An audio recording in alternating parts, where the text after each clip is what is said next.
আমাদের এই অধ্যায়ের একটা গুরুত্বপূর্ণ জানার জিনিস বা পড়ার জিনিস সেটা হলো কি নদীর কাজ।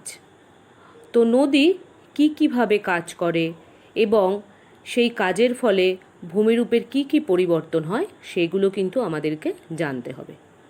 তো তোমরা ইতিমধ্যেই জেনেছ যে নদী হলো একটা মূলত প্রবাহমান জলের ধারা। সেটা বরফ গলা জলের দ্বারাও হতে পারে, আবার বৃষ্টির জলের দ্বারাও হতে পারে। তো নদীর উৎপত্তি স্থল থেকে অর্থাৎ উৎপত্তি লাভ করার পর থেকে নদী মোহনায় পতিত হওয়া পর্যন্ত এই যে সময়কালটা, এই সময়কালটায় নদী কীভাবে কাজ করছে, এই সময়কালটায় অর্থাৎ নদী উৎপত্তি লাভ করার পর থেকে নদী মোহনায় পতিত হওয়ার আগে পর্যন্ত নদী তিনটেভাবে কাজ করছে। সেই কাজগুলো কি? সেই কাজগুলো হচ্ছে ক্ষয়, বহন আর হচ্ছে সঞ্চয় কাজ। এই ক্ষয়, বহন এবং সঞ্চয় কাজের ফলে কিন্তু ভূমিরূপেরও কিন্তু বিভিন্নভাবে পরিবর্তন সাধিত হচ্ছে। তো প্রথমে আমাদের জানতে হবে যে নদীর ক্ষয় কাজ, বহন কাজ এবং সঞ্চয় কাজ বলতে আমরা কি বুঝি।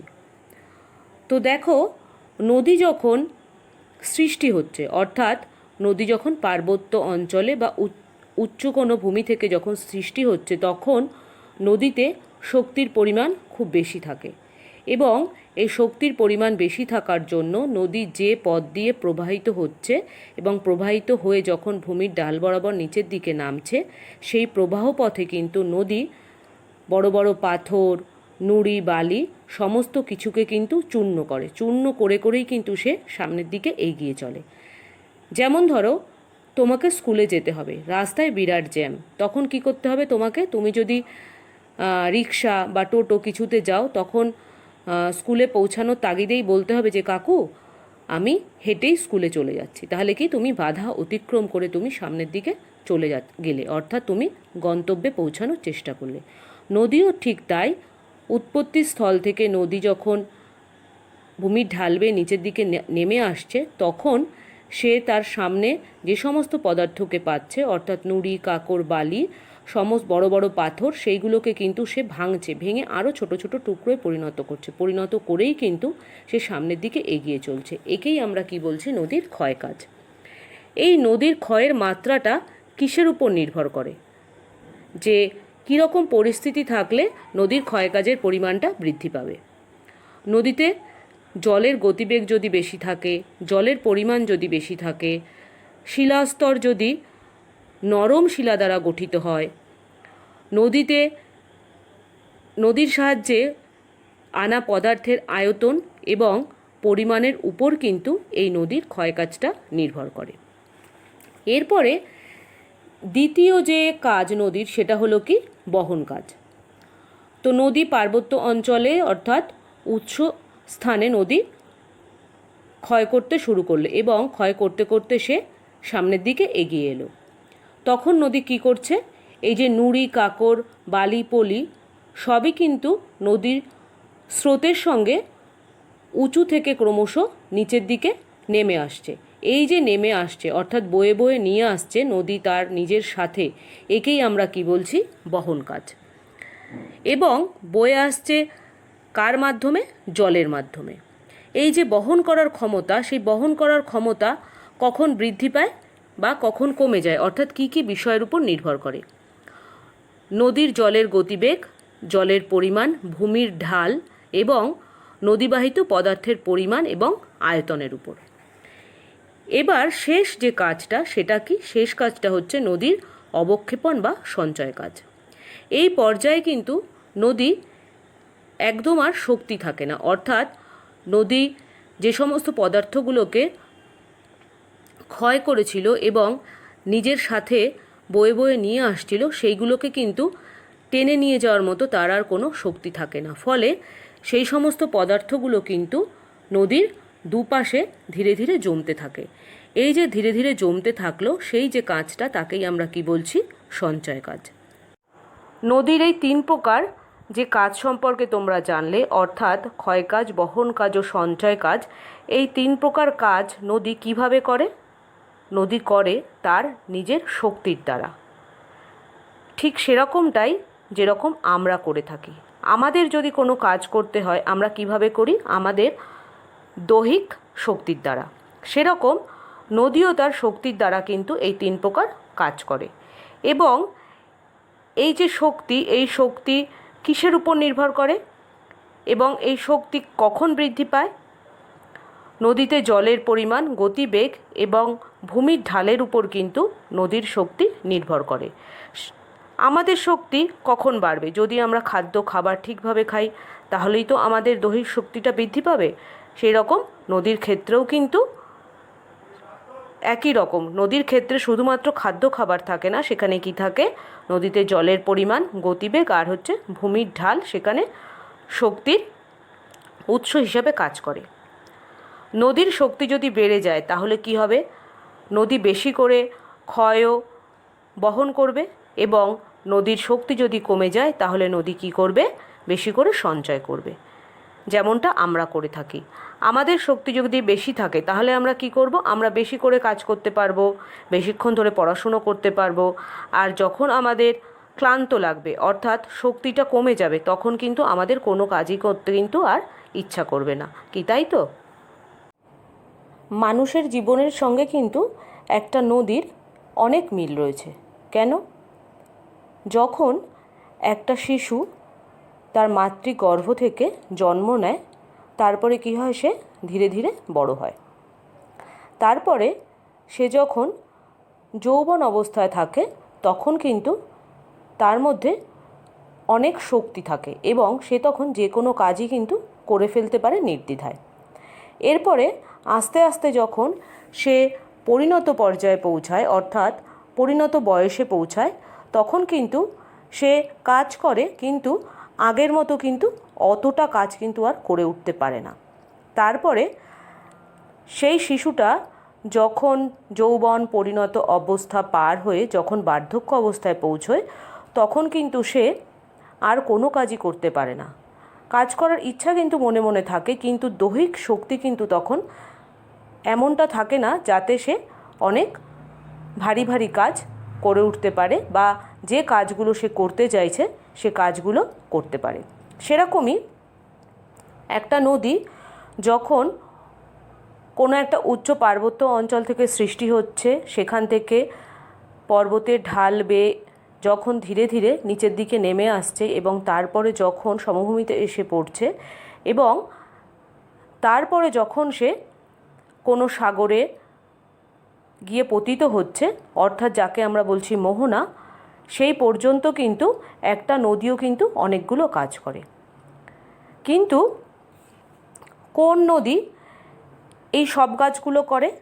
একটা আদর্শ নদী। তাহলে আদর্শ নদী আমরা কাকে বলবো? অর্থাৎ আইডিয়াল রিভার বলতে কী বোঝায়? উৎস থেকে মোহনা পর্যন্ত অংশে যে নদী 3টে গতি লক্ষ্য করা যায়। কি কি গতি? উচ্চ গতি, মধ্যগতি আর নিম্ন গতি। এই 3টে গতি সুস্পষ্টভাবে লক্ষ্য করা যায়, তখন তাকে আমরা কি বলছি? আদর্শ নদী।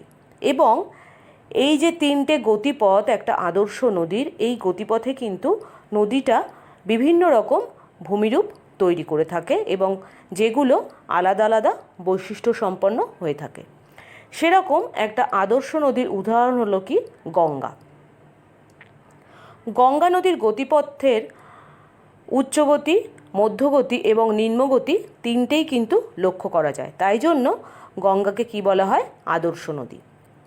গঙ্গার উচ্চগতিটা কোথার থেকে কোন জায়গা পর্যন্ত? তোমরা জানো যে গঙ্গা নদীর উৎস হচ্ছে গঙ্গোত্রী হিমবাহের গোমুখ গুহা থেকে। সেখান থেকে হরিদ্বার পর্যন্ত 230 কিলোমিটার হচ্ছে গঙ্গা নদীর উচ্চগতি বা উচ্চ প্রবাহ। মধ্যগতি কোথা থেকে শুরু হলো গঙ্গা নদী? তাহলে এই হরিদ্বার থেকে ধুলিয়ান পর্যন্ত হচ্ছে কি গঙ্গা নদীর মধ্যপ্রবাহ বা মধ্যগতি। এবং নিম্নগতি বা নিম্ন প্রবাহ কোথা থেকে শুরু হয়েছে এবং কোথায় গিয়ে শেষ হয়েছে? ধুলিয়ান থেকে শুরু হয়েছে এবং শেষ হয়েছে কোথায়? বঙ্গোপসাগরে। তাহলে আমরা একটা আদর্শ নদীর 3টে প্রবাহ লক্ষ্য করলাম। সেগুলো কি কি? উচ্চ প্রবাহ, মধ্য প্রবাহ এবং নিম্ন প্রবাহ। তাহলে প্রথমে আজকে আমরা যেটা পড়ব সেটা হলো কি? নদীর উচ্চ প্রবাহ। এবং সেই উচ্চ প্রবাহে কি কি ভূমিরূপ সৃষ্টি হয়, সেগুলো দেখতে কেমন হয়, তাদের উদাহরণ কি, সেগুলো সম্পর্কেও কিন্তু আমরা জানব। তো নদীর উচ্চ প্রবাহ কাকে বলে?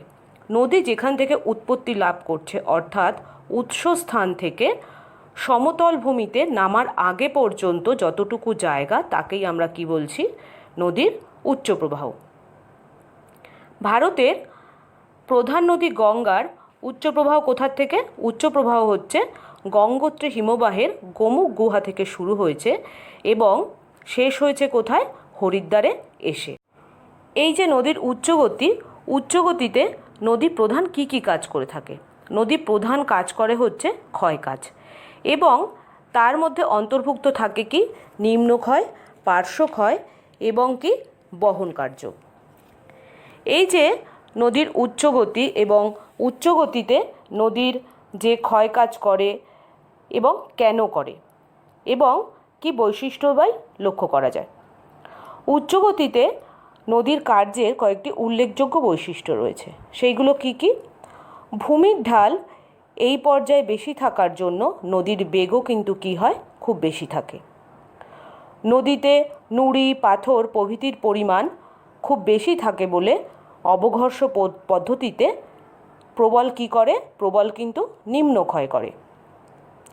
নদীর প্রবল স্রোতে প্রায় সব পদার্থই কিন্তু তখন সে বহন করে নিয়ে যায়। কেন? তখন তার শক্তিও কিন্তু খুব বেশি থাকে।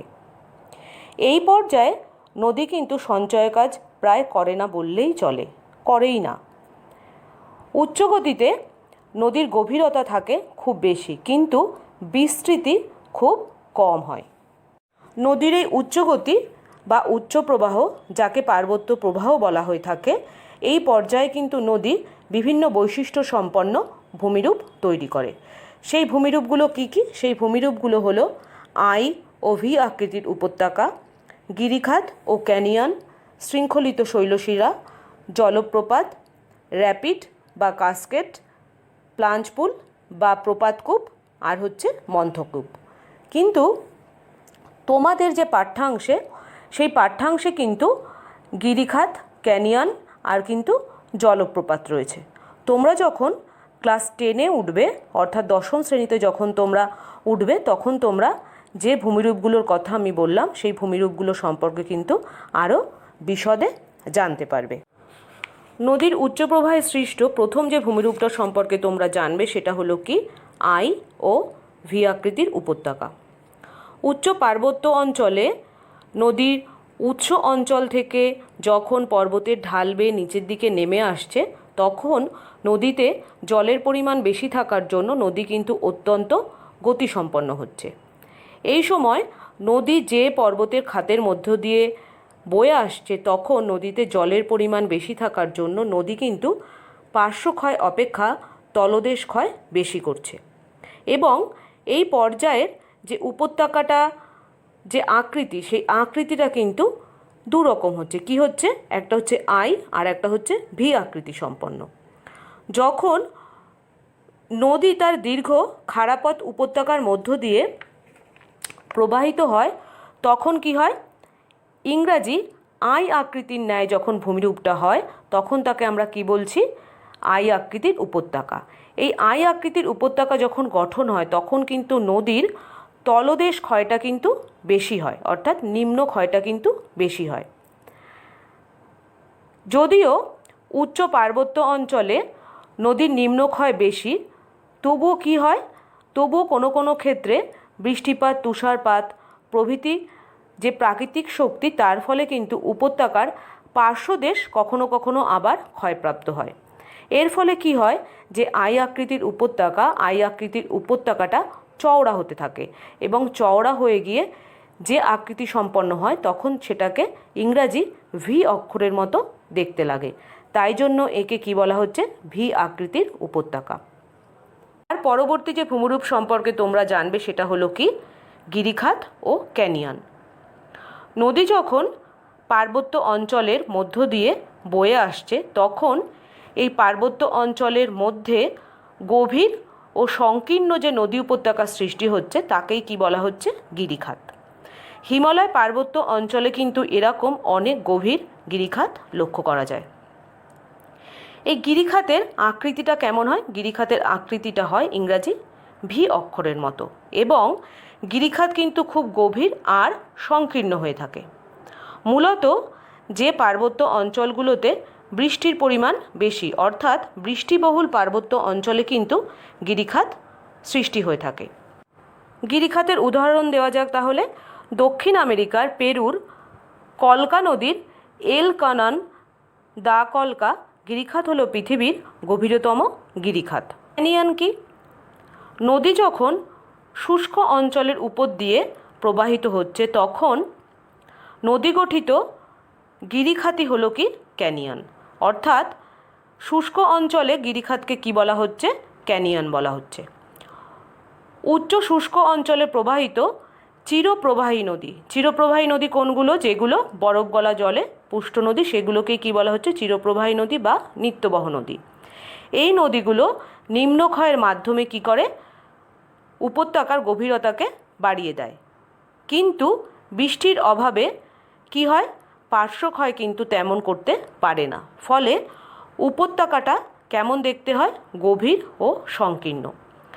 এই ধরনের গভীর সংকীর্ণ ও শুষ্ক উপত্যকাই হলো কি? ক্যানিয়ন। কলোরাডো নদীর গ্র্যান্ড ক্যানিয়ন, ব্ল্যাক ক্যানিয়ন পৃথিবী বিখ্যাত ক্যানিয়ন। এর মধ্যে পৃথিবীর গভীরতম যে ক্যানিয়ন সেটা কোনটা?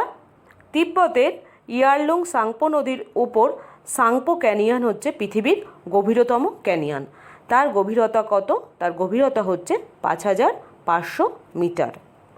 নদীর উচ্চ প্রবাহে সৃষ্ট পরবর্তী যে ভূমিরূপ সম্পর্কে তোমরা জানবে সেটা হলো কি? জলপ্রপাত, যাকে ইংরেজিতে কি বলা হয়ে থাকে? ওয়াটারফলস। পার্বত্য অঞ্চলে নদী যে জায়গার উপর দিয়ে প্রবাহিত হয়ে আসছে সেই জায়গাটা যদি কঠিন ও কোমল শিলাস্তর দ্বারা গঠিত হয় এবং এই কঠিন ও কোমল শিলাস্তরের অবস্থান যদি ওপর নিচে হয় এবং তারা যদি আড়াআড়িভাবে বা তির্যকভাবে যদি অবস্থান করে তাহলে নদীর প্রবল জলের আঘাতে কোমল শিলাস্তর কিন্তু দ্রুত ক্ষয়প্রাপ্ত হবে, সেই তুলনায় কঠিন শিলাস্তর কিন্তু কম ক্ষয়প্রাপ্ত হবে। তার ফলে কি হবে? কোমল শিলাস্তর নিচু হয়ে যাবে ক্ষয় হওয়ার জন্যে এবং কঠিন শিলাস্তরটা কিন্তু উঁচু হয়ে থাকবে। নদীর প্রবাহ পথে এইভাবে খাড়া ঢালের কিন্তু সৃষ্টি হবে। এই অবস্থায় নদীর স্রোত যখন উপরে খাড়া ঢাল থেকে প্রবল বেগে নিচের দিকে যখন নেমে আসবে তখন তাকে আমরা কি বলবো? জলপ্রপাত। আফ্রিকা মহাদেশের জাম্বেসি নদীতে সৃষ্ট ভিক্টোরিয়া জলপ্রপাত কিন্তু এরকম একটা জলপ্রপাতের উদাহরণ। আর মালভূমি অঞ্চলের খাড়া ঢাল বেয়ে কোনো নদী যদি প্রবাহিত হয় এবং তার ফলে যদি জলপ্রপাতের সৃষ্টি হয় তখন তাকে আমরা কি বলবো? তখন তাকে আমরা বলবো স্কার্প প্রপাত। এই প্রপাতের কয়েকটা উদাহরণ দিই দেখো। আফ্রিকা মালভূমিতে কঙ্গো নদীর উপর লিভিংস্টোন প্রপাত, সুবর্ণরেখা নদীতে হুড্রু প্রপাত এবং কাঞ্চি নদীতে দশম প্রপাত কিন্তু এই ধরনের জলপ্রপাতের উদাহরণ। এই যে জলপ্রপাতের জল যখন প্রবল বেগে যেখানটায় পড়ছে, অর্থাৎ প্রবল বেগে তো নিচের দিকেই পড়ছে, সেই নিচের দিকে যখন পড়ে তখন সেখানে একটা বিশাল আকৃতির অর্থাৎ বড় মাপের হাড়ির মতো একটা গর্তের সৃষ্টি হয়। তখন তাকে আমরা কি বলি?